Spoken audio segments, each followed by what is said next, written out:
Estamos casi de cara al día de la batalla, a ese 20 de noviembre de 1845. ¿Los preparativos cómo eran, Pacho? Como vos sabés perfectamente, los imperios lanzados al mundo a conquistar territorios en África, en Asia, en China. Qué novedad, ¿no? Y encima venían juntos, es decir, es como si hoy atacaran Inglaterra y Estados Unidos juntos. Bueno, lo han hecho juntos, ¿no? En las Malvinas. Sí, bueno, y eso es lo que vinieron a hacer, meterse por el río Paraná, separar a la República de Mesopotamia, constituir un protectorado, tomar el algodón paraguayo, negociar con el sur de Brasil, acercarse a Bolivia. Tenían una serie de intenciones. Era un plan genial. Nunca se les ocurrió que se les iban a oponer. Era impensable. Inclusive hoy pensar, realmente, pero esto fue algo extraordinario. De todas maneras, fíjate vos que una de las defensas principales fue la astucia. Porque la vuelta obligado se llama así porque es una S. Entonces los barcos tenían que maniobrar ahí para seguir pasando. O sea que tenían que enlentecer su marcha. Por eso se combate ahí. Claro, por eso ahí se ponen las 4 baterías. Vamos a animar un poco la batalla, que por supuesto lo hacemos con los datos de la gran epopeya de Pacho O'Donnell. En la batalla de la Vuelta de Obligado, Inglaterra y Francia, los países más poderosos del mundo, habían mandado, entre otros, 3 buques insignia a vapor, 2 corbetas y 5 bergantines, además de contar con una nave capitana argentina que fue capturada y apropiada llamada San Martín. Por su parte, los argentinos contaban con un bergantín llamado Republicano y 2 lanchones, pero también había 14 balleneras a remo. Los europeos tenían más de 400 cañones, los más potentes de la época, con excelente puntería y largo alcance, con nuevos y ultradestructivos proyectiles de gran calibre. Los argentinos contaban aproximadamente con 30 cañones anticuados, semirrotos, de bajos calibres y muy corto alcance. Inglaterra y Francia contaban con 800 hombres contra 2.150 argentinos. Pero mientras que los primeros eran militares entrenados, la gran mayoría de los patriotas eran gauchos, sin uniformes, mal armados y sin experiencia. Cuánta lucha, cuánta pasión, como para que nosotros sigamos pensando, reflexionando en torno a la gran epopeya, el combate de la Vuelta de Obligado. Las flotas inglesas y francesas, conformadas por 11 naves de guerra y 95 naves mercantes, navegaban contracorriente por el río Paraná. Ante semejante poderío, a los argentinos solo les quedaba la astucia. El ejército de Rosas eligió la Vuelta de Obligado para atacarlos porque allí el río hace una bifurcación en la que se hace más angosto, dificultando la navegación. Aprovechando esto, el general Mansilla atravesó 3 cadenas gruesas de hierro afirmadas sobre 24 barcazas. De esta forma, los barcos europeos quedarían frenados a merced del bombardeo criollo. Para esto, en la orilla esperaba el único bergantín y algunos lanchones provistos de cañones. En tierra, 4 baterías con 21 cañones en total esperaban escondidas. La Manuelita con 7 cañones, la General Mansilla con 3 cañones, la General Brown con 5 cañones y la Restaurador Rosas con 6 cañones. También se habían preparado 5 pequeñas embarcaciones a las que prenderían fuego y lanzarían con la corriente para incendiar las naves enemigas, pero no surtieron efecto. El ataque fue duro y sorpresivo, causando grandes destrozos en las naves anglo-francesas, aunque las armas de los enemigos eran demasiado poderosas, generando muchísimas bajas patriotas. Varios buques fueron dados de baja, otros, después de mucho intentarlo, lograron cortar las cadenas y pasaron. Los ingleses desembarcaron, pero los gauchos montados a caballo, armados con sables y lanzas, los devolvieron al río. Horas después, las municiones argentinas se agotaron y las baterías fueron abatidas. Por el lado argentino hubo 250 muertos y 400 heridos. Del lado europeo solo hubo 28 muertos y cerca de 100 heridos. Pero 10 de las 11 naves europeas sufrieron grandes destrozos. Pese al aparente triunfo anglo-francés, el desgaste fue grande y el plan de Rosas recién empezaba. Es por estos temas que nos importa seguir hablando en función de el combate de la Vuelta de Obligado de soberanía. El plan de Rosas no era abatir, sino desgastar a los europeos. Durante todo el recorrido río arriba por el Paraná, los buques y barcos mercantes eran seguidos por criollos que no paraban de disparar con sus armas y con cañoncitos atados a mulas.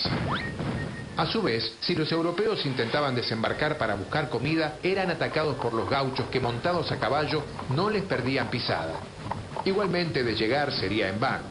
Rosas había dispuesto a alejar a todo el ganado de las costas. Desde Montevideo un buque fue enviado con comestibles, pero fue gravemente dañado por el bombardeo argentino. Finalmente Rosas logró su propósito. El viaje fue un calvario, y al llegar a Corrientes y Paraguay, debido a la pobreza de esos lugares, los productos que llevaban no se vendieron como pretendían. Los daños causados a sus naves por las fuerzas argentinas transformaron la excursión en un gran fracaso económico. Finalmente, la soberanía argentina sobre sus ríos fue aceptada por los enemigos.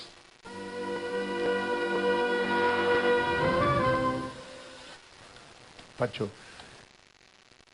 está en el libro, es así, pero parece un cuento. O sea que Rosas siempre tuvo claro que militarmente iban a perder, pero la estrategia que le plantea a Mansilla es hacer que como expedición comercial fuera un fracaso, no pudieran cumplir con ningún objetivo y se tuvieran que ir y no reincidieran. Y así fue, y esa es la derrota. Esa es la derrota. Que les costó un tiempo aceptar que había sido así, porque les costaba comunicar. Bueno, a los franceses ya había sido 2 veces, en tiempo que estaban los chauvinistas, ¿no es cierto? Los ingleses fueron más caballeros. Un poco más caballeros. Reconocieron mejor, sí.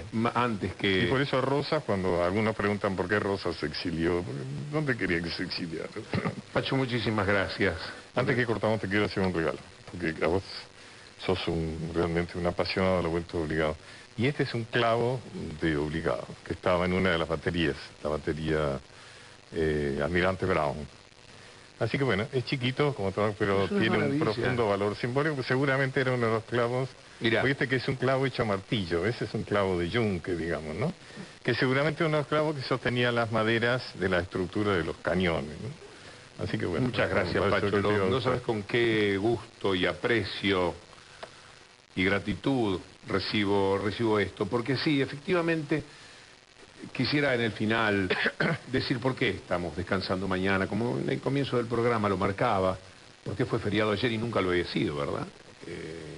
Yo creo que hay que celebrar la decisión de la Presidenta de la Nación. Yo creo que pensando en que realmente a través de este feriado avanzamos hacia el encuentro de nuestra verdadera nacionalidad.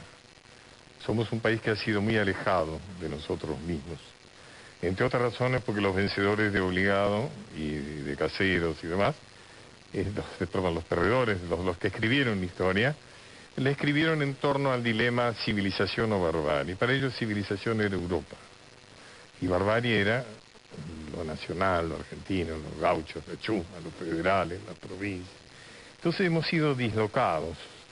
Por eso la reivindicación del combate de la epopeya de Obligado es mucho más que una anécdota, es como una especie de túnel hacia lo profundo de es aquello que tenemos que rescatar y recuperar porque es fundamental. Digamos, un país no se puede construir sobre una historia deformada, sobre una historia falseada. Es como si nosotros mismos no podemos vivir en base a una historia personal falseada.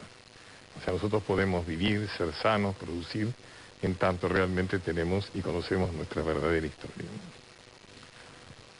Dicho lo cual, vamos a hacer una pausa en nuestro programa reflexionando a partir del combate de la Vuelta de Obligado sobre la soberanía, que, escuchándolo a Pacho, uno se reafirma en la idea de que bien entendida empieza por casa.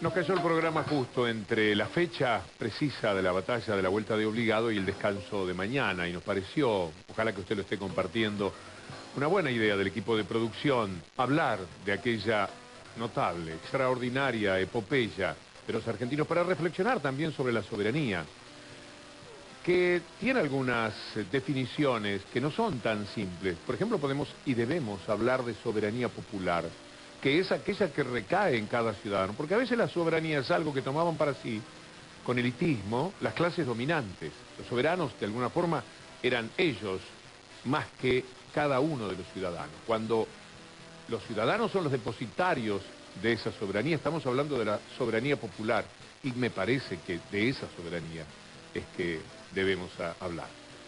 Vamos a seguir con nuestro programa, por supuesto, como ya advirtió, estuvimos allí en la Vuelta de Obligado, en ese lugar del Paraná, como buscando en la atmósfera de ese día con Gabo Ferro, nuestro invitado para hacer ese recorrido con el equipo de producción, algo que nos hablase, alguna voz que llegara a través de los vientos, una emoción, mirar allí y pensar en ese hombre subido al cañón que ya no disparaba nada, pero aunque sea insultándolos a los ingleses y a los franceses, que por aquí no tenían que pasar.